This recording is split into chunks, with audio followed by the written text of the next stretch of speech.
could ask everyone to please find their seats, turn their phones on to silent mode. Have the privilege to welcome everyone here today. Really excited about our event with the Office of the National Cyber Director and its director, Harry Coker, and then a great panel of the interagency to talk about the National Cybersecurity Implementation Plan. As I think many of you know, last July, a year ago, the National Cybersecurity Strategy came out.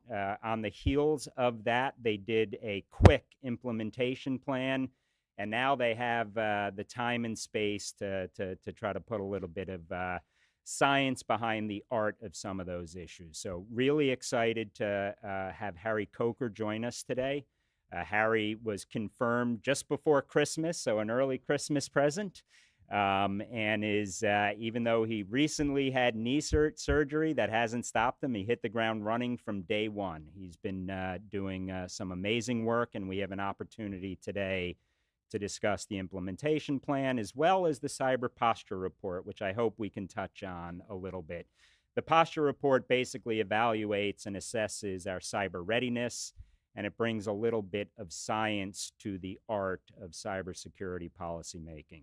So prior to being nominated and serving as our National Cyber Director, Harry has been a public servant his entire career. Started in Naval Academy grad, 20 years in uniform, took off that uniform but didn't stop serving the American people. He went to the Central Intelligence Agency for a number of years when he and I first met one another. He had various roles there that set him up perfectly for the National Cyber role. He was running the Open Source Center at the Central Intelligence Agency. He was part of the whole digital innovation team and lots of alphabet soup acronyms within all of that. And this is not an oxymoron. He was also public affairs at CIA. They do actually have a public affairs shop, and Harry did a fantastic job in that role. He went from CIA to the National Security Agency, where he was the executive director. He served under one of Auburn's greatest, Admiral Mike Rogers, and then under General Nakasone. And fair to say, not only because he's a Navy officer, but he is an officer, he is a gentleman. He's been a public servant his entire life, and I think that set him up perfectly for this current role. Harry, thank you for joining us today. And he'll start with some 15, 20-minute remarks. We'll go into a fireside chat, and then I will introduce Catherine Gromberg, one of our senior fellows, who will introduce the panelists from the interagency. Harry, please join me in welcoming Harry Coker. Thank you.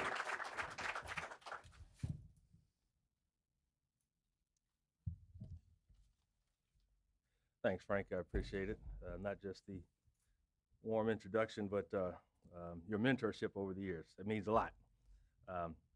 And thank you all, as well as to the McCrary Institute for hosting today's event. I really am delighted to be here to discuss several important topics, to include the National Cybersecurity Strategy Implementation Plan version 2, as well as the importance of federal coherence. As our posture report says, we are in the midst of fundamental transformation in our nation's cybersecurity. Our cyberspace is growing in complexity. It's more interconnected than ever before, and it's increasingly defined by competition. The threats we face remain daunting, and our defenses are not impregnable. Aspiring just to manage the worst effects of cyber incidents is insufficient. Our work must continue to evolve to meet the changing and challenging landscape. And yet, we have made progress in realizing the affirmative vision for a safe, prosperous, and equitable digital future, a vision that is laid out in President Biden's National Cybersecurity Strategy. And that's the vision that guides the work of the Office of the National Cyber Director. Just 2 weeks ago, while many of us were at RSA in San Francisco, the Office of the National Cyber Director, ONCD, delivered a first-of-its-kind report to the President, to the National Security advisor, and to our partners, Congress. The 2024 report on cybersecurity posture of the United States provided our view on the state of cybersecurity in our great nation. I can say unequivocally that the United States national cybersecurity posture has improved and will continue to do so. However, it's clear that a reactive posture cannot keep pace with fast evolving cyber threats and a dynamic technology landscape. It's also clear that just managing the worst effects of cyber incidents is no longer sufficient to ensure our national security, our economic prosperity, and our democratic values. In the posture report, we examine the evolving risks to critical infrastructure, the persistence of cybercrime to include ransomware, the increasingly complex supply chain environment, growth of commercial spyware, and the power of artificial intelligence. And in light of these trends, a coherent program of action led by the federal government and aligned with our private sector and allied partners is required. Much of the work was captured in the first round of the National Cybersecurity Strategy Implementation Plan. As many of you know, we just published version 2 in July of last year, version 1. But here are the quick stats from Implementation Plan version 1. The federal government was responsible for 36 initiatives led by 14 different agencies. By the second quarter of 2024, 33 of those initiatives were completed. For those of you doing the math, it's better than any grade I ever got. It's 92%. 33 additional items are due over the next 2 years, and they're all on track to be completed, not just on time, but on mission. And thanks to the new version of the National Cybersecurity Strategy Implementation Plan that we'll discuss today, there are 31 new initiatives led by 6 additional federal agencies. And all of this work, and frankly, all of our progress is due to one key element: partnership. At ONCD, we are the center of federal cohesion for the cybersecurity ecosystem. We're tasked with bringing collaboration and coordination to all levels that's commensurate with our nation's security and the challenges that we face. And today, I am feeling bold enough to say that the level of coherence that ONCD and our mission partners have demonstrated is enhancing our national security. ONCD brings value to the cybersecurity ecosystem by bringing our partners together, developing strategies, and driving action. But our progress depends on the willingness, capabilities, and passion of our partners. Our important collaborators include our federal partners and friends across the entire federal ecosystem. It includes our international partners, our state, local, tribal, and territorial partners, those from industry, academia, and civil society, to include nonprofits, and many more that enhance our collective resilience to cyber threats. Congress has also been a vital partner in the implementation process, and we will continue to engage with our partners on the Hill to ensure that departments and agencies have the resources and the authorities that they need. But with no shortage of challenges on the horizon, the administration and Congress must continue to work together in a nonpartisan manner to advance U.S. cybersecurity and resilience. In fact, implementing our strategy requires more than a collaborative whole-of-nation effort. As I stated earlier, the need to partner with our international allies is a reality, so it really is a whole-of-nations effort that's required. So with our thanks again to McCrary Institute for bringing us together today, let me highlight just a few of the key elements of our new implementation plan. Critical infrastructure. That's one of the things that we're most proud of in the new implementation plan, and it's the new federal agencies that we brought to the table.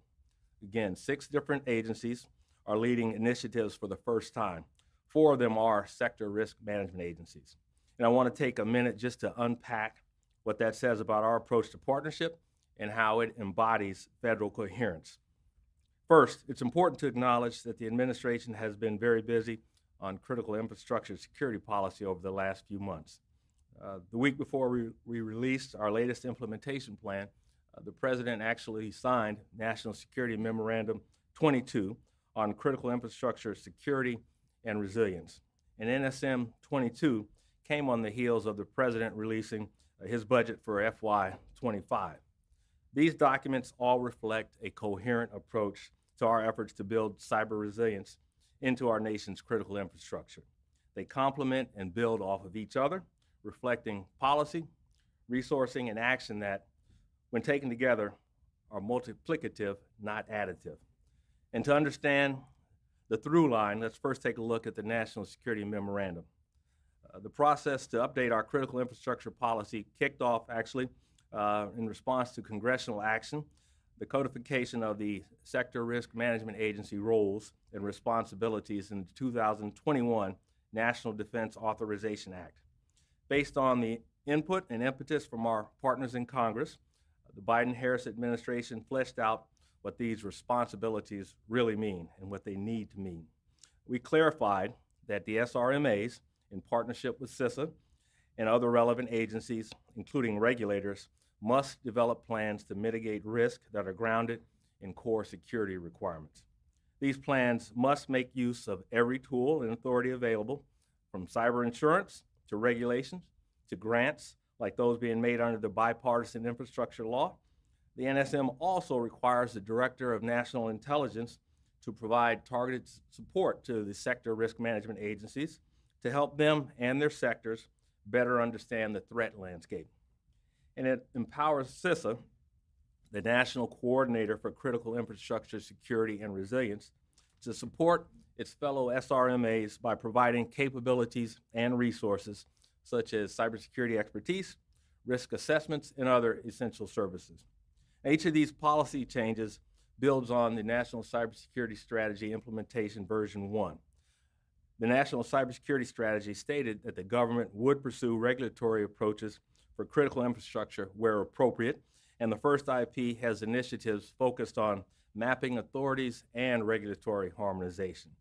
The strategy also calls for increased intelligence sharing with the private sector, and the implementation plan contains an initiative that's nearly complete for the Office of the Director of National Intelligence to review existing classification policies. Version 1 of the plan also called on CISA to create an office to support the SRMAs in need. Those functions will be part of CISA's new Office of the National Coordinator. All these documents are synergistic. From the bill to the strategy to the implementation plan to the National Security Memorandum and to version 2 of the IP, each is building on and reinforcing the work of the past. This is what coherence looks like, and it extends to resourcing as well. Last June, as part of the first implementation plan, the Office of Management and Budget and ONCD jointly released cybersecurity budgetary guidance for agencies for fiscal year 2025. We highlighted the roles of the SRMAs and the need for agencies to appropriately fund those functions. The President's budget proposal reflects exactly those priorities. The Department of Health and Human Services requested a $12 million increase for the cybersecurity capacity of the Administration for Strategic Preparedness and Response. EPA requested $25 million in additional SRMA capacity, as well as $25 million for its first ever dedicated cyber grant for water utilities. The U.S. Department of Agriculture doubled its SRMA funding request. These appropriations will be vital to continue implementation of the strategy and of National Security Memorandum 22. And we are looking to our partners in Congress to having kicked off conversations on SRMA responsibilities to fund them. This is what coherence looks like. Now, of course, we have our new implementation plan, and it contains initiatives from these agencies as they continue to mature. For example, in the healthcare and public health sector, HHS will implement their cybersecurity strategy, develop baseline standards for hospitals, and work with Congress to deliver aid to small, rural, and critical access care facilities. In the water and wastewater system sector, the EPA will bring more technical assistance to the public water systems that not only keep our taps flowing, but also provide critical coolant for everything from power plants to data centers. In the support of the water sector, USDA will invest in its Rural Water Circuit Rider program to fully integrate cybersecurity offerings for vulnerable utilities. These efforts complement the ongoing sector risk management planning under NSM 22, and I would fully expect to see discrete cyber tasks from the sector plans in future iterations of the National Cybersecurity Implementation Plan. This is what coherence looks like. Now, getting all of us together, moving in the same direction, it's not always easy, but it is amazing what we can accomplish when we do that. Now I'd like to focus on another theme you'll see in version 2 of the implementation plan. As I mentioned before, one of President Biden's first major cybersecurity actions was signing Executive Order 14028. And while largely focused on ensuring the federal government will lead by example in cybersecurity by getting its own house in order, the executive order also created the Cyber Safety Review Board, or CSRB. This innovative public-private partnership brings together experts from the government and industry to review cyber incidents, conduct root cause analysis, and then provide recommendations on how to prevent or reduce the impact of future cyber intrusions. The National Cybersecurity Strategy doubles down on the value of the CSRB, calling for its codification by Congress. In the first version of the implementation plan, ONCD also had an initiative to ensure that significant recommendations from the CSRB were actually put into practice. And let me highlight 2 examples of what that looks like. The CSRB's Lapsus report focused on a loosely organized threat actor group that, for several months in late 2021 and early 2022, conducted a series of high-profile hacks of everything from government agencies to chip makers. One of the more sinister findings from the Lapsus report was the criminals' use of juveniles to aid their schemes. Many of the core Lapsus members were themselves under the age of 18, and the CSRB found that criminal gangs exploit adolescents' legal status in the criminal justice system, redirecting repercussions that could be imposed on adult threat actors operating in the background. Frankly, this is terrifying. It's terrifying to think that our children are being recruited to commit crimes. It shows a clear gap in our policy and a horrific opportunity for our adversaries. We need to go after the real criminals, and we need to remove the incentives for them to actively recruit our youth. Thankfully, in the second version of the National Cybersecurity Implementation Plan, and thanks to the recommendation of the CSRB, the Department of Justice will develop a whole-of-society approach to improve prevention, deterrence, and redirection of juvenile cyber offenders. We need to give kids a path to move away from these criminals, and I look forward to seeing DOJ's progress as they act on that recommendation. Beyond Lapsus, the CSRB also examined the exploitation of the popular Log4Shell open source software project. At ONCD, we chair the government's open source software security initiative, so this report had special resonance with us. We know that open source software is foundational to nearly every technology we use in government, critical infrastructure, or our homes. We also know we need to continue to incentivize activities to shore up secure development of open source to prevent a tragedy of commons. As part of CSRB's review, the board noted that there was not a centralized inventory of open source software used by the federal government. There is no easy way for the government to understand the code that supports its critical mission delivery and to make commensurate investments in secure development. The CSRB, hence, recommended exploring the creation of an open source software security risk assessment center to house this inventory and to develop metrics for and advocate for best practices in software security across the government. Through the implementation plan, CISA, with support from NIST, is assessing the feasibility of such a center and taking the steps necessary in the evolving risk management in light of the most significant cyber event of the past several years. Now, integrating lessons learned into our approach is core to the success of the National Cybersecurity Strategy. The CSRB helps us identify gaps. The implementation plan helps us close them. And both are ongoing processes that will drive continuous improvement in our nation's cybersecurity posture. And as with many projects that are partnership driven, our path must be clear. And thanks to the second version of our implementation plan, we have collectively renewed our commitment to building a defensible, resilient, and values-aligned digital ecosystem. To our federal government partners that are part of today's program and our vital work ahead, we thank you. And Frank, we thank you and McCrary for hosting us, and I look forward to speaking with you. Thank you. Thank you. Yep.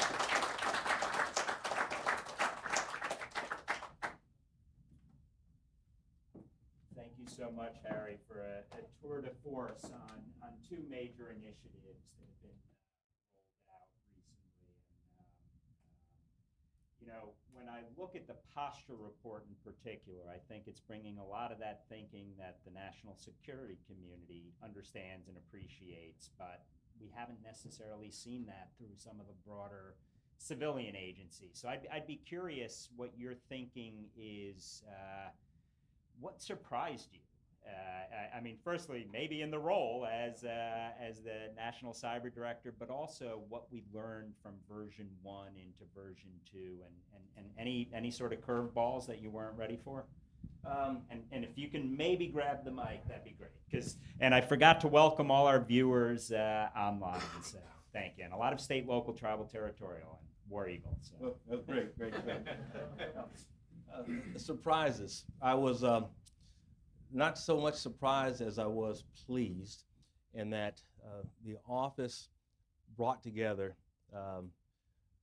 a partnership that was broad and deep, from the federal government to the state, local, tribal, and territorial, and many of our private sector partners to pull together a strategy.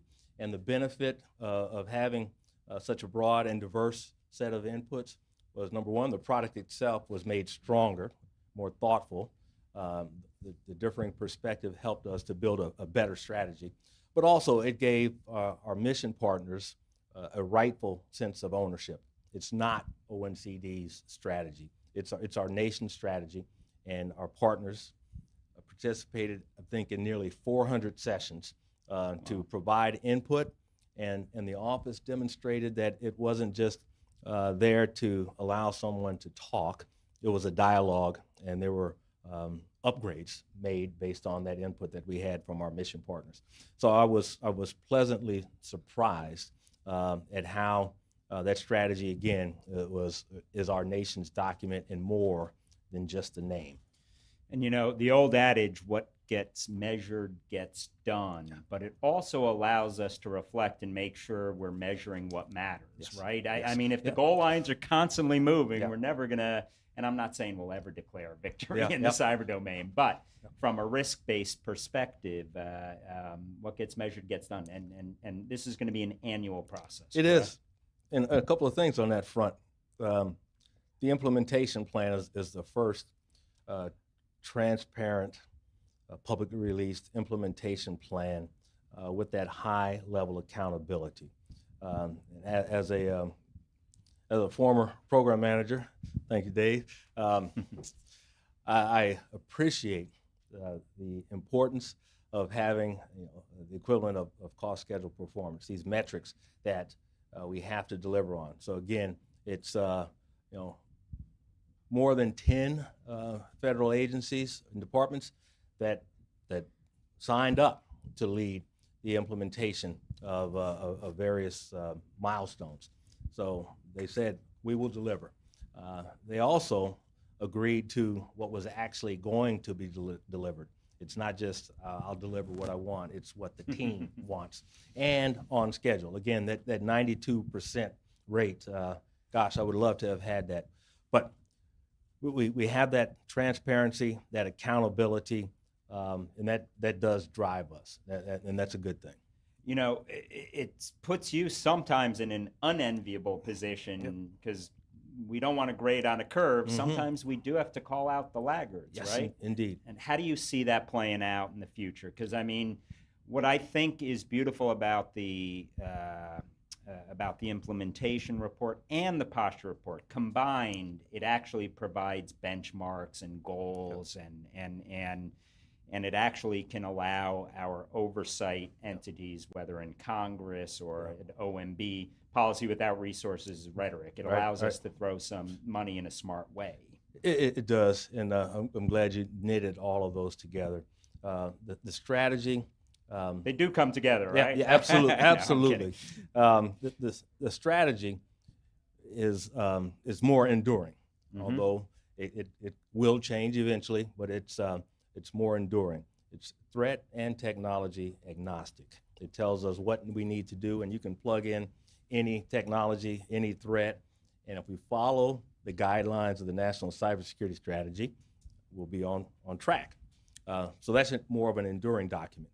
The National Cybersecurity Implementation Plans are annual documents because that allows us to evolve, hopefully, at a faster pace than the threat. We want to be ahead of the threat, and that's what the implementation plans endeavor to do, again, in partnership with our colleagues across federal departments and agencies. We're now, as we talked about, on the second iteration of that implementation plan. And then the third document is the posture report. It's great to have the strategy. It's greater to have the implementation plan, and it's greater to have feedback to tell us, from my perspective, I like to look at where we're not meeting our goals as opposed to patting ourselves on the back for what we've got accomplished. I think bigger gains are there when we know where we're falling short. And so the posture report addresses the trends that our nation and frankly the world is faced with, and that's a good thing. So the strategy, the implementation plan, and the posture report, what we ought to be doing, how we have to do it, and when we need to have it done, and then the grade, if you will. Absolutely, and not to anyone who has not read the posture report, it is the best unclassified threat in a quick way. It covered the threat in an unclassified way, I think, exceedingly well. And none of this matters because the bad guys got to, unless we look at it through the lens of our adversaries. So anything you want to? Yes. And that's one of the key points of that posture report, laying out the threat environment. Number one, our critical infrastructure is under increasing risk, and it will continue to be under increased risk. Hence the emphasis on SRMAs and support to state, local, tribal, and territorial entities. Number two, the supply chain. We've got to keep an eye on that. We've seen in the past where our adversaries have leveraged supply chain vulnerabilities to our detriment. We need to raise the awareness on that. Thirdly, the increased availability of commercial spyware is a challenge that, again, is going to take not just public-private partnership, but international allies to work on this challenge of commercial spyware. Fourth, the increasing trend of cybercrime to include ransomware that can impact all of us. And then the fifth of those trends in this threat landscape is artificial intelligence. And I don't know that there's ever been a revolutionary technology such as AI that's been in the hands of the general public. That's a challenge area for us. And it's a challenge in one part because there are benefits to AI. We need not sit in the corner and cry about AI. We need to recognize the opportunities that are there as well from a cybersecurity perspective in this case, and leverage our values to input guidelines to AI, and that is going to require partnership with the private sector and other nations as well. So, I recently hosted Phil Venables for a session on our Cyber Focus. That's my infomercial for the day, but our podcast video cast, and he actually was all in making the case that AI will benefit the defender much more so than the blue side of the house than the red. And when we look at cyber generally speaking, I think it's fair to say the initiative remains with the attacker. we're never going to stop everything everywhere all the time from every perpetrator and Yep. every modality Yep. of attack. When you look at some of the Volt Typhoon type scenarios, Yep. we should assume that some of our adversaries are pre-positioned Yes. in some of our critical infrastructures. But resilience, we can, Yep. right? And there was a big emphasis on the resilience side. Yeah, yeah, and a couple of points there. I agree with you that we're not going to stop every attack every time. Hence, resilience. We have to Not in be a free ready for society. that. at Yep, least. yep, agree. And so, while we are constantly on the defense, we also need to be resilient because, again, in the National Cybersecurity Strategy, we have an affirmative vision for the digital foundation, and we will not allow our adversary to dictate the terms on which we leverage the digital foundation. Oftentimes, when we talk about cybersecurity, we put it purely in the lens of traditional national security, but the digital foundation is directly a player in our economic prosperity as a nation. So we need to be on the offense in ensuring that that digital foundation is available to strengthen our economic prosperity. You also mentioned awareness, and when I talk about those the threats and Volt Typhoon, I was delighted at the end of January when then Representative Mike Gallagher invited myself, FBI Director We're going to miss Ray. him. Yeah, We're gonna indeed, miss Mike. indeed, we are. But we've We'll got still to have him move involved. forward. Yes, we will. But the former congressman invited the FBI director, myself, Assistant Director Easterly, and then Director NSA Commander U.S. Cyber Command Nakasone to testify in front of this House subcommittee on the threats posed by the People's Republic of China to our critical infrastructure. And what was so important from my perspective was the opportunity to ensure that the American public is aware of the unacceptable risk that the PRC's PLA has placed our critical infrastructure under. I've often had the concern that when it comes to cybersecurity and the threats posed by cyber, that the American public, since we don't see the physical damage all the time, I know OT does lead to that, but I've been concerned about the awareness of the American public to the magnitude and the significance of the threat and the potential damage that it caused to our everyday way of life. But that opportunity to be very explicit, and it was powerful when the FBI director talked about the takedown of that Chinese obfuscation network that, again, placed our critical infrastructure at unacceptable risk. That was the first time that we've talked about the Chinese moving from purely an espionage perspective, which frankly nations do, to pre-positioning to destroy or disrupt America's ability to mobilize in the case of conflict. And to make very clear, to project power, deploy forces. Yes, indeed. And it's so important not just to focus on the conflict stage. We need to be planning and prepared in the competition phase, which is where we are right now. We need to be prepared in the competition phase so that when it does come to a crisis, if it does come to a conflict, we're ready to go with cybersecurity and resilience. Awesome. And I'm going to put in a infomercial for Department of Treasury here. Project Fortress. I'm hearing we're finally starting to lean forward in some of these issues. And I think we all wanted to move in that direction, Yes. but we didn't have all the primers and all the foundational documents, basically what we would, in military sense, strategy, tactics, techniques, procedures, all the way down to doctrinal. I think we're getting to that point. We are, and again, because we're never going to firewall our way out of this, right? I don't want to put words in your mouth. No, you're saying things that sometimes I'm not allowed to say, and I appreciate it. Sorry. I appreciate it. No, I'm grateful. But that is one reason why we will continue to emphasize resilience. We need to operate through some of the cyber threats that will will persist, and being prepared is a way to do that.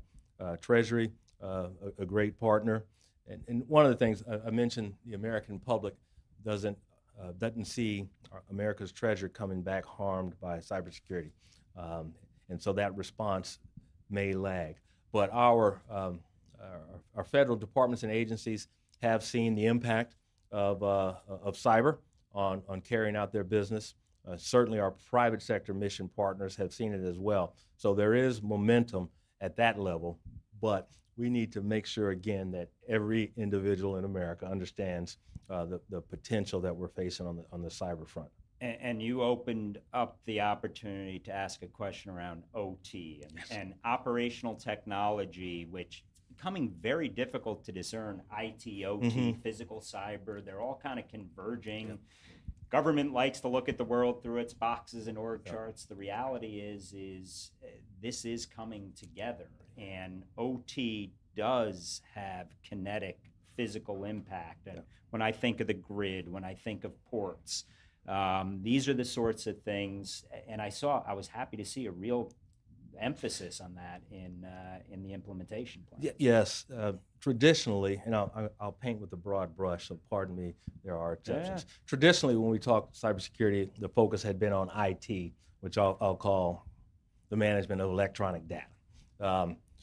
But cybersecurity also is a significant part of OT, operational technology, which, again, broad brush, is the connection to more physical mechanisms and processes.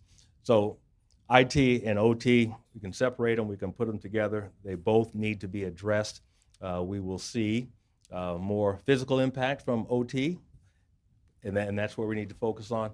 You mentioned Phil Venable. He was on a PCAST team. On physical cyber. On physical cyber, that talked about the need for resilience when it comes to OT. But banging the drums on, don't just focus on IT, you have to focus on operational technology. That's one of the great things about our partnership with CISA and their leadership of the sector risk management agencies.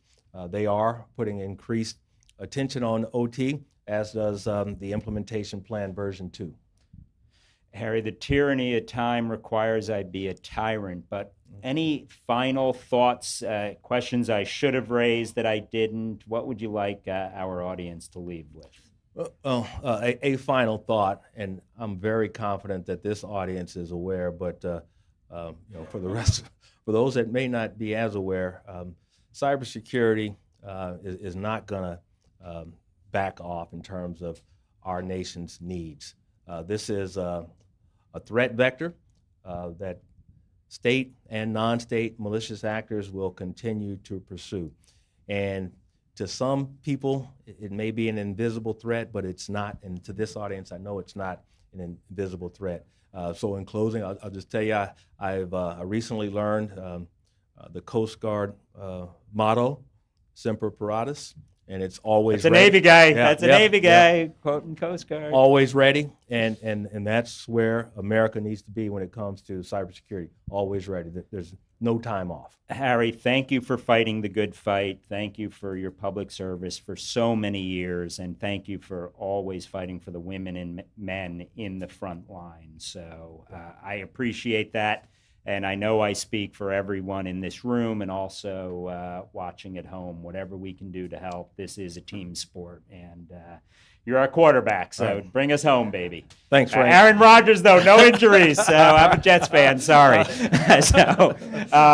But thank you, Harry. I'm going to, before we say thank you to Harry, I want to introduce Catherine Gronberg. Catherine, are you here? I might also note we've got a great showing of senior fellows. I see Bill Evanina, Matt Hayden. I saw Mark Montgomery back there, Allie King, Brian Keeter. I mean, we've got Mike D. D'Ambrosio, so that's the New York connection. But rather than me introducing the panelists, I'm going to introduce Catherine Gronberg, who is at Night Dragon. She's done phenomenal work around cyber. She worked on the Hill long before cyber was cool, and although she's very young, so not long before it was cool. But Catherine, the floor is yours. You are also one of our senior fellows, so thank you. And please join me in thanking Harry before we go. Thank you.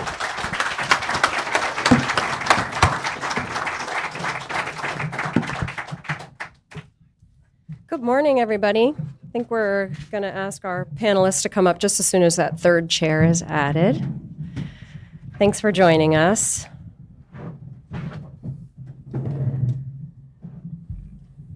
I'll start introducing the panel. I think many of you know some of these illustrious panelists. We certainly, myself, have worked with many of them for years. I'm Catherine Gromberg. I'm the head of government services at Night Dragon. We're a San Francisco-based venture capital company. We do a lot of investments in cybersecurity. But I'm local, and as Frank said, I worked on the Hill. I'm so honored to be a senior fellow at McCrary Institute. What a great group Frank has put together. The Institute does so many important things. I love to stop my day and watch one of the webcasts and learn a thing or two that I didn't know before, including this morning with his interview with Director Coker. Also, thank you to Director Coker. It's a pleasure to see you. Thank you so much for joining us at RSA at the Night Dragon Summit. It was a really busy day. We had a lot of announcements, both by your office and CISA. So let me just tell you quickly, in case you don't know, who we have on the panel here. It's Nick Leisterson from the ONCD. He's the Assistant National Cyber Director. And then we have Sherry Pascoe, who's the Director of the National Cybersecurity Center of Excellence at the National Institute of Standards and Technologies. I'm trying to spell out acronyms to start with, because not everybody on the conference line necessarily knows what NIST stands for, but NIST is the National Institute of Standards and Technology.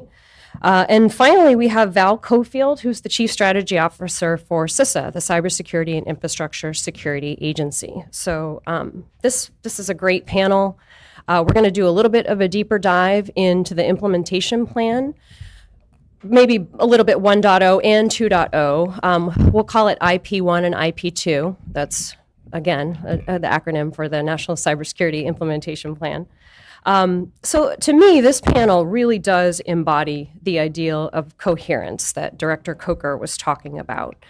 ONCD was envisioned not just to be a place of policy coordination, which I think we have a lot of in government, but the purpose of that office was to lay out a strategy for achieving national cyber resilience, to articulate the specific objectives within that strategy, and then to guide and coordinate us towards those outcomes. And when I say us, I don't mean just government, we mean the private sector too. To me, I have my biases, but to me, the two most important ways to ensure we get to those desired outcomes is to align resources behind the specific objectives. The second one is to measure our progress towards achieving those directives. And ONCD is very clearly doing both. It's doing both within 2 years of its being stood up, which in government is really remarkable. I think the office deserves a lot of credit. To put that plainly, I don't think they're messing around. As Director Coker noted, IP2, it includes 31 new initiatives and 6 new federal agencies leading those initiatives. And some of them are being established kind of in real time to address needs that have even emerged since the release of IP1, which is very dynamic and very timely, but importantly so. We cannot obviously cover everything here today, but I would like the audience to see, as I have had the privilege of seeing, working with every one of these agencies up here, that we really are now, I think, all rowing in the same direction. And as I said, it doesn't only include the interagency, it includes us in the private sector, and we have a huge stake in this. All varieties of private sector stakeholders here, and we also have responsibilities. So I think it's just easy to see these representatives here, they have such comfort and fluency, not only in their taskings under the National Cyber Strategy, but also with each other's missions. I think you'll see that here, as I've seen it. So let's get to it. I've already spelled out the acronyms, but raise your hand if I'm using one that you're not familiar with, or any of our panelists call us out. And I think what we'll do is turn first to Nick, who is really one of the people responsible for overseeing the development and execution of IP1 and 2. Nick, would you kind of walk us through what you believe are the key accomplishments achieved over the last year-ish that IP1 has been released? And then highlight for us like some of the new initiatives of IP2 that maybe Director Coker didn't touch on, and tell us a little bit about, what we got and then what we need to focus on for IP2. Great. Thanks, Catherine. Nice, easy, small question there. So a couple of things that I would say. First, thanks to you and Frank and the McCrary Institute for having us. It's great to be back talking about spreadsheets again that have been turned into documents that can be used by the private sector partners as well as the federal government to help understand how we're going about implementing the National Cybersecurity Strategy. I think partnership is just fundamental to the way that we work in the Office of the National Cyber Director, and that's why I'm delighted to have my colleagues from the interagency here as well to talk about some of the great work they're doing, but also why it's so important to us that we keep publishing the IP. I mean, I think one of the accomplishments from IP1 is there's an IP2. And we fully expect that we're going to keep seeing these going forward as a way, again, to provide some coherence to the work that's going on and also make sure everyone that is within the federal government, but all of our partners in industry, in state, local, tribal, territorial governments, even international partners can have an understanding of how we are achieving the president's vision that he laid out in the National Cybersecurity Strategy.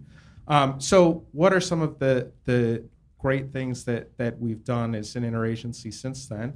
I'm just going to pick 5, one from each pillar. But it's not, picking favorites is very difficult when there are 33 different initiatives that all completed in the last 9 months. So Pillar 1's focused on critical infrastructure protection. One of the things that I think is worth highlighting there is all of the work that our partners at CISA did in the run-up to the recently released National Security Memorandum on Critical Infrastructure Security and Resilience. So one of the things that we highlighted in the IP was the need to analyze through the Federal Senior Leadership Council all of the different sectors, the sector risk management agencies, and that's work that CISA spent an enormous amount of time and effort doing over the last year.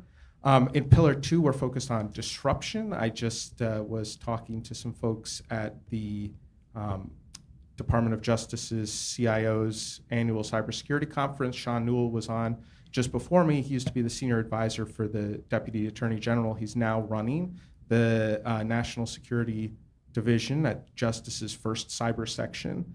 And this is something directly tied to ensuring that at NSD, the folks who are focused on the national security mission of the Department of Justice, that there is a specific section just on cyber that can look at how do we increase the speed and scale of disruption operations. Sean is running that. He's doing a great job, and it's directly in alignment with initiatives in the IP to increase the resourcing and the organizational structures that Justice owns. And I think it's 2.1.3, but don't quote me on that.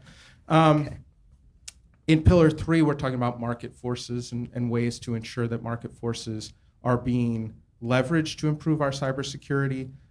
One of the things that we've seen a ton of progress on, in fact, the FCC, one of the 24 different agencies that lead something in the IP now, the FCC in March approved their Cyber Trust Mark, so that you should hopefully, knock on wood, by the holiday season start to see devices that have this trust mark on it that says, yes, this particular piece of technology was developed with cybersecurity in mind.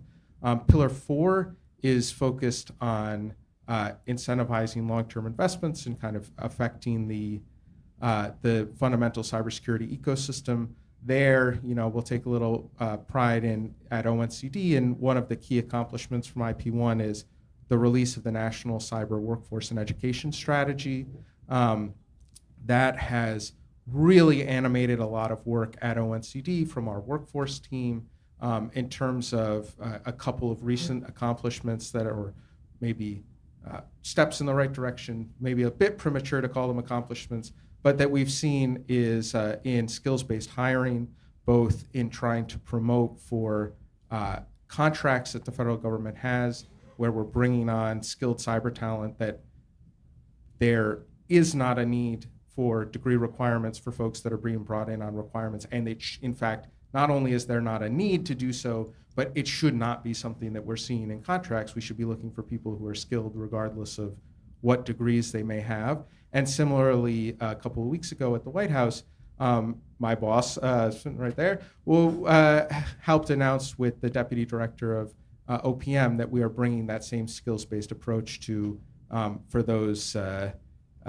inside the Beltway types, the 2210 series. For those outside, the IT, the big IT occupational series. And then finally, Pillar 5 focused on our work with our international partners and allies. Just 2 weeks ago at RSA, Secretary Blinken came to RSA. That was amazing, seeing the Secretary of State coming to a cyber conference, and he announced our new cyberspace and digital policy strategy that state has been working on. And you're going to be hearing a lot about digital solidarity. And again, we're proud that this is something that is kind of tied in right there in 5.1.2 as something that the IP has considered. So I'll pause there because I'll just keep going on with, all 100 now initiatives. We can rattle them all off, but those are 5 of the things that I would say we're really proud of at ONCD, and there's a lot more work to be done, frankly. That was great. That was a great rundown, and I think it's hard to select within those pillars what to focus on, but we had to do that, so thank you. I also love the last 2 together, international and cyber education. We think about that a lot at Night Dragon and think about how we ensure that our allies are cyber resilient from a workforce standpoint. And then, of course, NIST, which we're going to hear from Sherry in a minute, but NIST is doing a ton of great work in that area. But can we come back to the critical sectors for a second? Because I'd also like to hear from Val. These implementation plans have a ton of things. I wouldn't say changes, but some changes for the critical sectors. And we heard the director talk about the SRMAs as a big focus and their role with the NSM.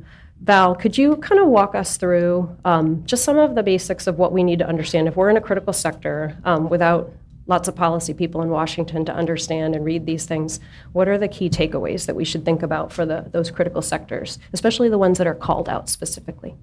Yeah, no, thank you so much, and thank you for inviting me here to speak at this event. I think NCD COCR really did highlight some of the complementary work that's going on. So CISA has been involved over this year and a half process of finalizing the National Security Memorandum on Critical Infrastructure, and then to have the IP2 really focus in on sector risk management agencies and the need for them to be properly resourced and to have cybersecurity at the forefront of what they do when they consider the risks that are within their sector. So the way that the U.S. Has decided to divide critical infrastructure, we are divided into 16 sectors, and each of these sectors has what's called a sector risk management agency that's the head of these sectors. And really, as already mentioned, under the National Defense Authorization Act of FY21, there was rules in statute now, rules and responsibilities that each one of these sectors must fulfill. And I think the work that was done in the National Security Memorandum 22 on critical infrastructure was really building off of that and really helping to provide kind of more meat on the bone of what that means and how we will go about doing that work. There are a lot of aggressive timelines that are in the National Security Memorandum, but they're needed and they're important. It's been long overdue that many of these sectors have not conducted sector risk management assessments, and that should be shameful for all of us in government here, and we're really excited to kickstart and help that effort. There are the sectors especially that are highlighted not only in the National Security Memorandum 22, but also in IP2 are really ones that are unfortunately under attack right now. I actually just came from the G7 Cyber Policy Forum, and really the healthcare sector was one of the #1 things that we discussed at those meetings, because it is under attack not only here in the U.S. There's sadly a number of incidents that many of us can rattle off that have happened and have had significant impact, physical impact, right, to our citizens. And unfortunately, that's not just the case here in the US, but it's a case, there's a rise in these types of attacks across the G7. And so, it's really great that at this time, both of these documents can come together and really focus on working on these risk assessments. So we're on a tight deadline of completing sector risk assessments within 180 days. And CISA, in its role as national coordinator, is helping to provide a framework of how these risk assessments need to be conducted. And we are working on a routinized, regular basis now, and the NSC is meeting with us regularly to make sure that we stay on top of these deadlines. That's great. Thanks for that update.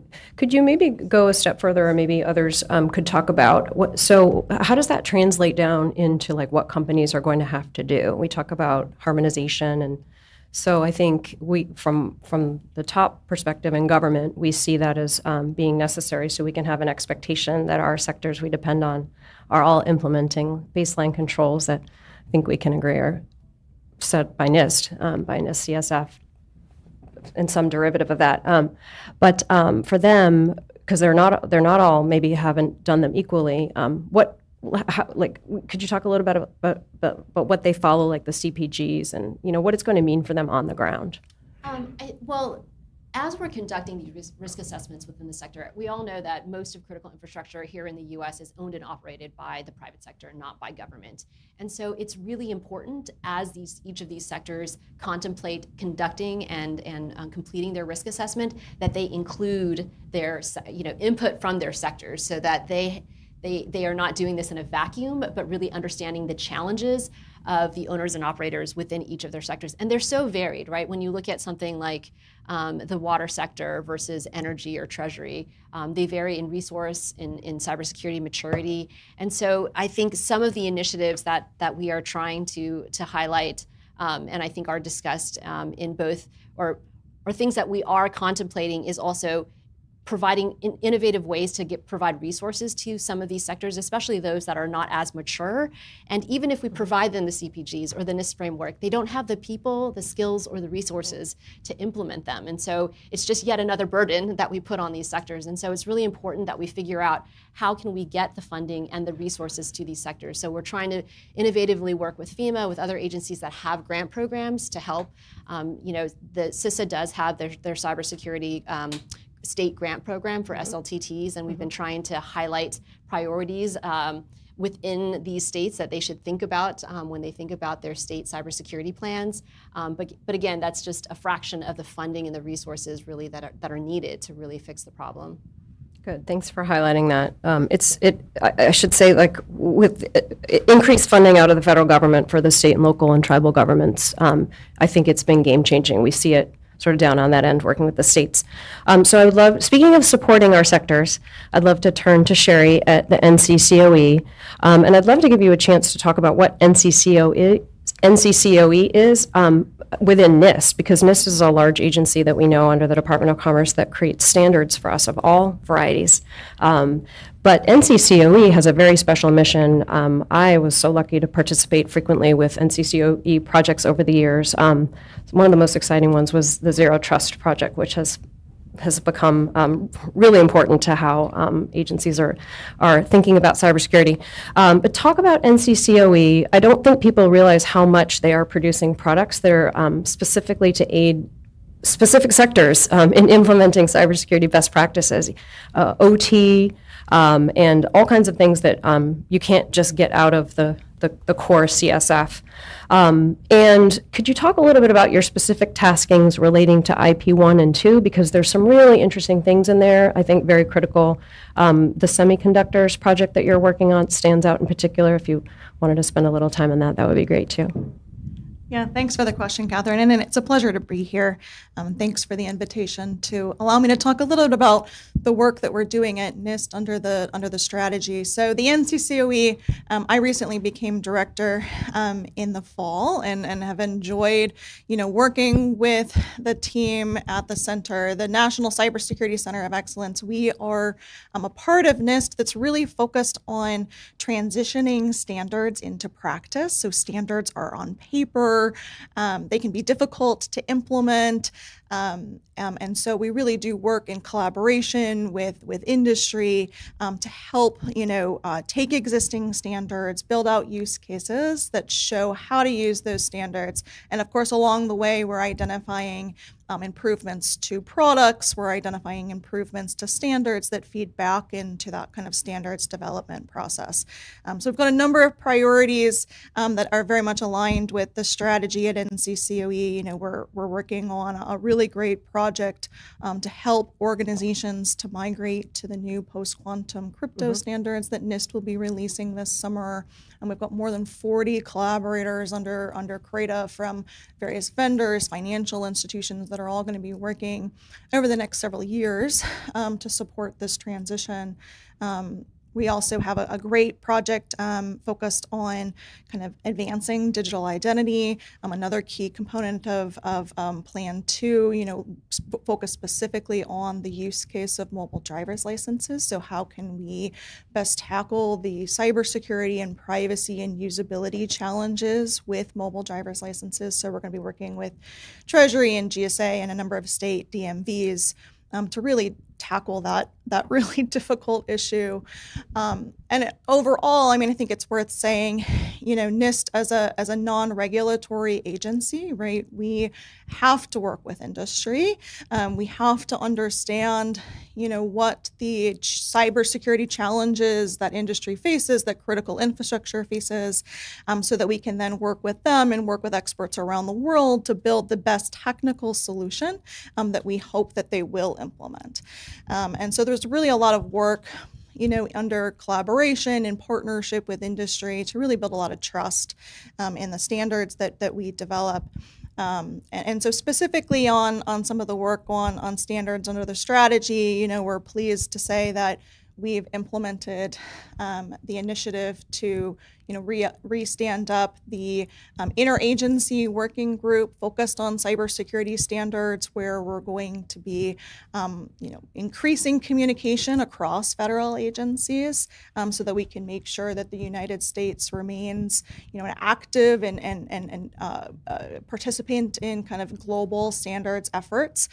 So Nick can cross that one off of his Excel under implementation 1. We also under implementation 2, Catherine, you mentioned this really great new initiative on taking the NIST cybersecurity framework and tailoring it to the semiconductor manufacturing industry. So, you've obviously seen a significant focus on, domestic manufacturing and new billions of dollars in incentives to develop manufacturing within the United States. It's also important to make sure that we have, appropriate cybersecurity practices and processes to protect those investments. So we're going to be working with the community to really understand kind of who should help us write this profile, who's best to use it. And overall, the NCCOE has coordinated a number of cybersecurity framework profiles, including ones for space satellite systems, for ransomware. There's a great successful one for the financial sector. So this will add, to that great list. And I think just stepping back a second just to speak about, the NIST cybersecurity framework overall, NIST released, CSF 2.0 in the February, another great accomplishment under kind of plan number 1. We believe that the framework is a foundational and essential tool for all of critical infrastructure, all of industry to leverage to reduce their cybersecurity risks. And I think it also really helps to meet the pillar focused on kind of rebalancing accountability, the kind of enhanced focus on cybersecurity governance and leadership from the top, the expansion on cybersecurity supply chain and secure software that we included in the framework, I think will drive a new level of responsibility that we haven't been able to drive before. But of course, we need organizations to use it. It is voluntary, and we need the federal government and our partners to really support us in getting organizations to use it. And so that's why I'm so glad to be here, with my colleagues talking about how to kind of make sure that standards are an essential part of the conversation. I'll make one point about that is we've got a really great partnership with the State Department. Nick mentioned the new kind of strategy focused on international cyberspace policy. The strategy talks quite a bit about leveraging the NIST cybersecurity framework internationally, and we've done a lot of great work with state to kind of talk to other foreign governments. They've picked up the cybersecurity framework for their own uses within their own regulations. So that focus on international harmonization is also a really big, priority for us as we move forward with our efforts under the strategy. Great, thank you so much. So just I wanted to recap a little bit. So we've heard about kind of some of the new I would call them initiatives that have, that are more under IP2. We heard about your semiconductor profiles effort. We heard about the Lapsus-inspired juvenile justice program. And then we talked about the open source. Is there anything we're missing that anyone would like to highlight? Because those are cool. We could talk about those. But is there anything else that everybody should know about if we're talking about IP2? Nick. I mean, sure. What are we missing? How many do you want to hear? No. Well, give us your so top so two. a couple of others that I would highlight. We've heard already on the stage quite a bit about regulatory harmonization, both from the standpoint of how are we thinking about applying minimum cybersecurity requirements as one tool that sector risk management agencies and regulators need to look at as they look across a range of different things. Again, I think you heard the director talk about how in the FY25 budget, we're also looking at direct investments from, for instance, EPA for the first time has $25 million in their state and territorial assistant grant program for cybersecurity specifically. So there's an array of tools, cyber insurance, regulation, incentives, awareness, technical assistance that all need to be brought to bear. But at the same time, as we're working on that as part of implementing the strategy and NSM 22, there's also a focus on getting alignment, harmonization, and ideally some degree of reciprocity or mutual recognition of cybersecurity regulations as well. And that is directly building on the work of NIST, CISA that they have done to, one of the things that I come back to all the time is that CSF has helped solve the alignment problem.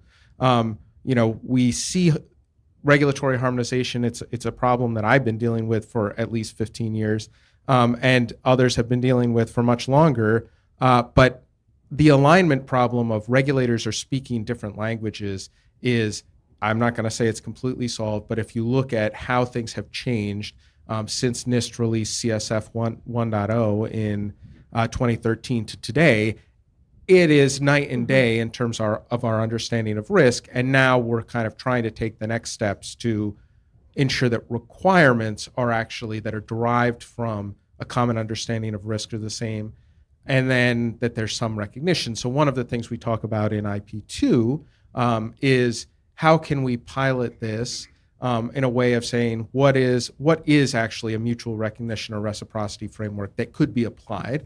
And I will say that we are, one of the nice things about an iterative document is that we can chunkize this problem some, and I won't disagree that we're not taking the highest degree of difficulty first. We're saying where is an area where we have some degree of greenfields in a subsector to say it's not regulated. There are several regulators that have jurisdiction and might be interested in applying cybersecurity controls, and saying before we have 5 of them pile in with different frameworks, different compliance requirements, different actual control requirements, can we say this is the framework we're going to use?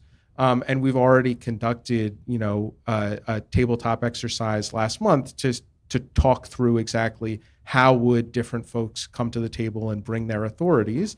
That is not going to solve the broader cross-sectoral problems that we see with enterprise cybersecurity requirements, but it is a critical first step of we need to know that this is achievable and to show this is what you can do when you have green fields, and then try and apply some of the lessons learned to the broader challenge of, all right, but what do we do in a case where there are already conflicting or duplicative requirements? So, that's one thing, for instance, that at ONCD we're really excited about in IP2 as well. And again, I could go on forever, but we'll just pause there.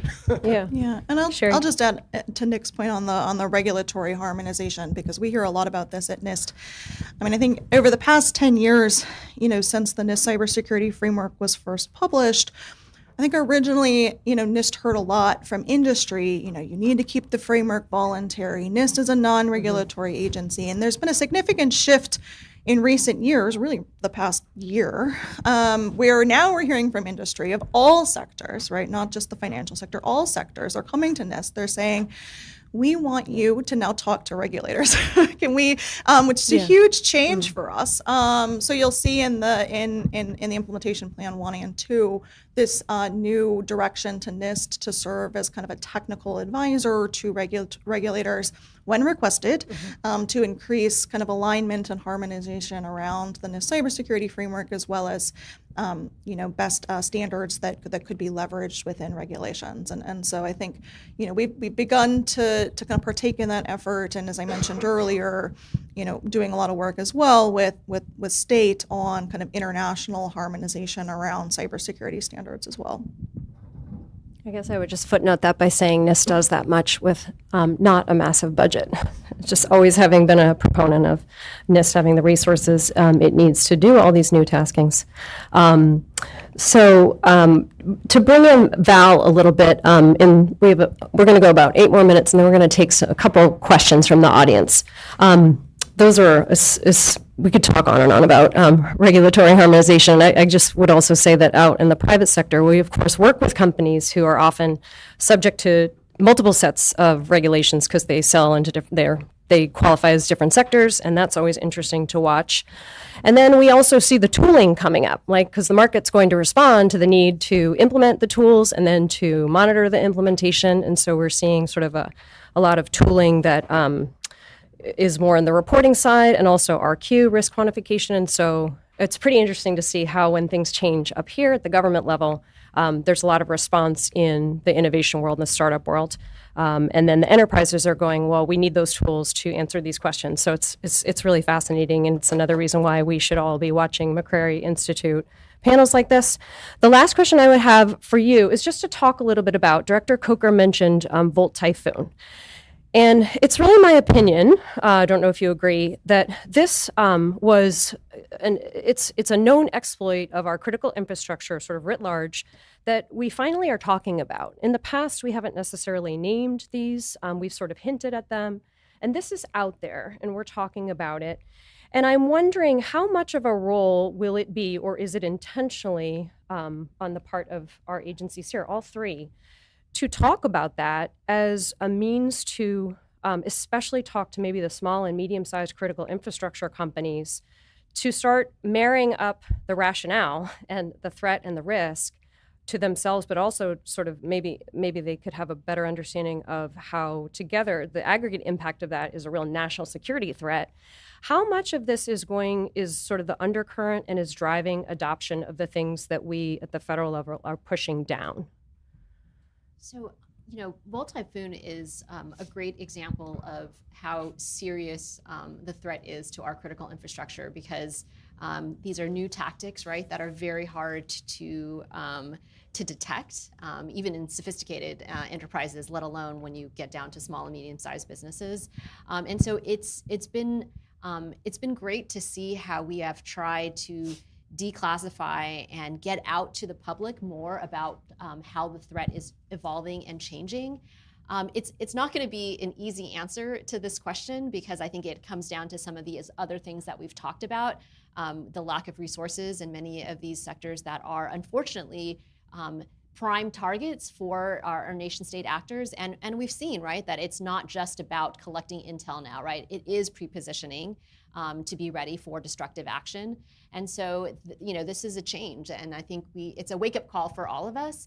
And so this is something that we are trying to work and continually work. So one thing that is also a part of the National Security Memorandum 22 is on intelligence and info sharing, and really putting more pressure on the intelligence community to work on focusing in on threats to critical infrastructure, but then also coming up with better processes, right, of driving that intelligence down. I mean, I think it was a great example during the run-up to the invasion of Ukraine by Russia, that unprecedented levels of intelligence. I've been in the national security business for over 20 years, and to see how quickly we were able to declass, when there is really a will to do it, to declassify important intelligence, so that we made sure that the owners and operators of the sectors that were at risk knew about it. And so I think this is just another example of how that's going to be so important, and so important especially to smaller businesses and less sophisticated sectors that are really unfortunately under attack and a priority for our nation state actors. A couple things I will add to Val's great answer. One is to toot CISA's horn a little bit so that she doesn't have to. A lot of the insights that we have, right, about what's happening are because of the operational work of CISA. Like, what we have learned is a combination of, yes, our great intelligence community and the ability to declassify some of that, but it's also work on the ground from CISA in terms of helping to do threat hunting, do the core job within our domestic infrastructure to help ensure that when we know about a threat from a very capable nation-state actor that is also doing exactly as Val said, pre-positioning, that we're able to take action to help reduce that risk. That's point one. The other point is, fundamentally, foundationally in the strategy, we recognize that this is not a fair fight, right? If you are a water utility or even a power company or whomever it may be, and you're up against the PRC, that is not a fair fight. And the point in the strategy is we need to do a better job of shifting more of the responsibility away from those end users of technology. So again, CISA at RSA released their Secure by Design pledge, right? That is foundationally part of that first shift in the strategy of saying it's not that, and it's very important that we're clear that always, cybersecurity will always be a responsibility. If you're in critical infrastructure, you will always have some responsibility for that, and Volt Typhoon helps make it exactly how real that is, but we as the government, we as capable actors in this ecosystem and technology providers need to do a better job of scoping that responsibility. And that means saying, yes, there are specific things about your network, there are specific things about your operations, the data you have, et cetera, that only you're closest to them, you need to make decisions to help mitigate those risks. But we really need to do a better job of ensuring that the inputs to those technologies, services that you're procuring are more secure by design to reduce that degree of difficulty a great deal. And that is just foundational, right? I think Volt Typhoon is a great example of why the strategic approach in the strategy, as the director said, we are threat agnostic, but when you look at this very specific threat and apply the principles of the strategy to it, you can see why we why we like the president's vision and kind of how we're approaching this problem, because it's directly applicable to this very real national security challenge we face. Thanks. Those are great comments. I guess I would just add another shout out and kudos to CISA. The things I've observed is that it's become really, under this administration, excellent at communicating. And I mean, we have to acknowledge that it's done a great job fostering an ecosystem of PPP, which includes so many different instruments. But, it's probably important to call out the ISACs too, which is a really important part of that. All right, let's take a couple questions. I think just one, I'm being told by the boss. So one question, who is the lucky person? It's Brian Ware in the back. Thank you all. Maybe Val at least, but there's some other input here. I didn't see in the posture report mentions of Cybersecurity. And so one question is, how are we seeing the role of Cybersecurity? That's significant funding that went into it after SolarWinds. And kind of related to that, something I was looking for is, what is the role of the SRMAs for identifying this SIEs, which I think is what we're calling SICI now. And so those two are kind of part of the same thing in my head, maybe different in yours. So that's my question. So I can start. I think when it comes to, I'll start with SIE. So with systemically important entities, really we are starting that discussion with, we've started some of those discussions actually prior to the finalization of the National Security Memorandum 22, but it's really important for us to get input from each of the sectors.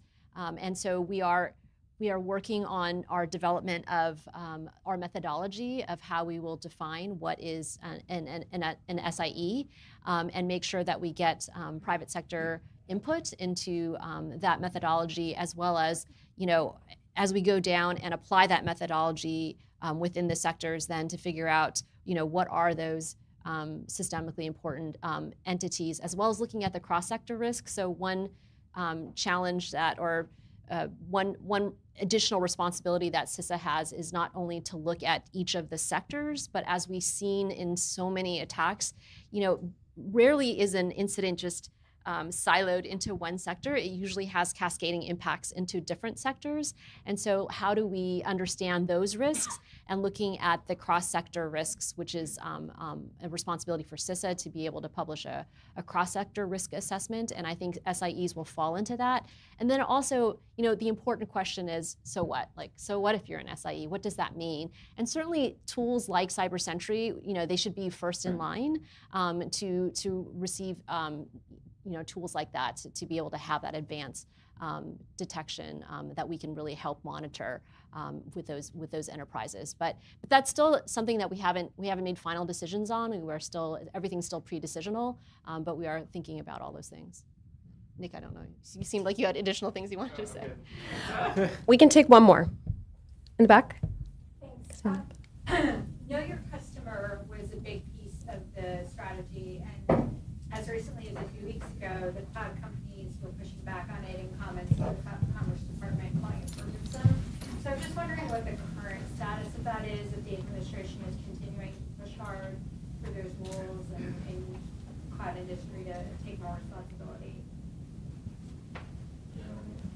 All right. So from the standpoint, Commerce is much better positioned to say exactly where we are, other than the draft rule went out pursuant to the implementation plan 2.4.1, and we are still very supportive of implementing Executive Order 13894. I might have got that wrong.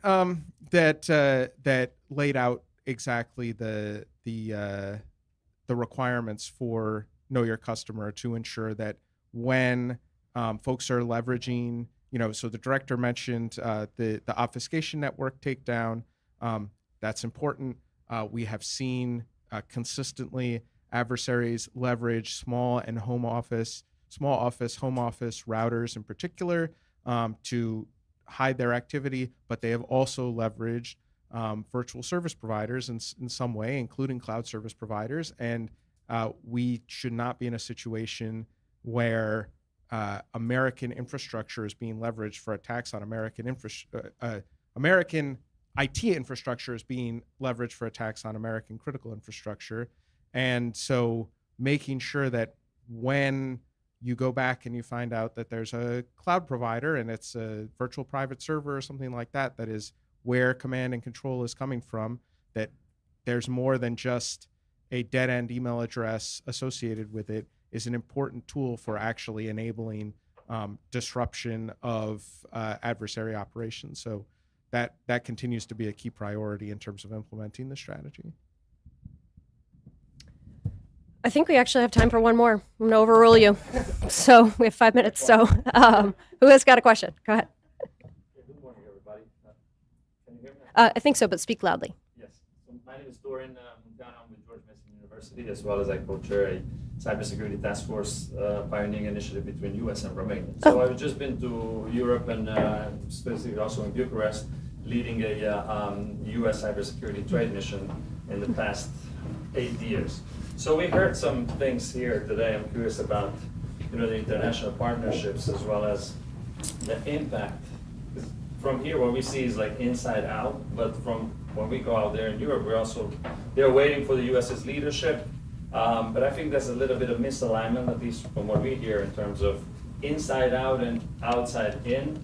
But the question is there any models that you can share or comment on how this is worked in terms of the perspective from our partners and allies in sharing, strategy, standards, and implementation, policy crafting, and so on. Just something that we noticed, and I was just curious. I think all of us You have a can little bite at comment on that this. apple, so feel free to jump in. Yeah, I mean, I'll just, at NIST, we do a lot of international engagement. We have one person, Amy Mon, who spends a lot of time doing this in partnership with the State Department and the Department of Commerce. We've been very successful, I think, in kind of one-on-one engagements with countries, right? So, as well as leveraging partnerships in industry who kind of work in different countries, and they're able to kind of advocate on our behalf as well, given the kind of the limited resources that we have. And so if you look across Europe, obviously all European countries are not using the NIST cybersecurity framework, but there are several that are, Poland, Ireland, Italy, big adopter of the NIST cybersecurity framework under the NIS directive. And so we've been really successful because we're NIST, we're able to literally get in a room with other foreign countries without, any formal, paperwork, any formal proceedings, and we just talk about, what the cybersecurity challenges that they're facing, how they have adopted the framework, what they want us to do.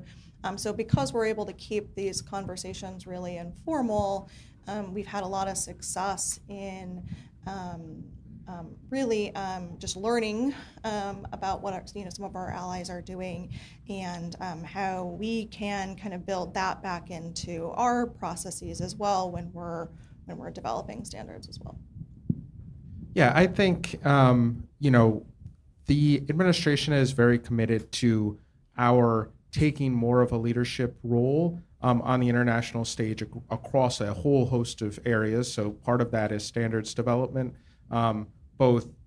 We heard Sherry talk about the interagency international working group on this issue to ensure that we continue in international standards development processes as the United States to take a leadership role. The administration also released an international standards strategy a couple of months after the national cybersecurity strategy came out to again say, we as the U.S. we are looked at by partners across the world as wanting to take a leadership role. We need to take that seriously, and it's vital for our economic prosperity and also our national security.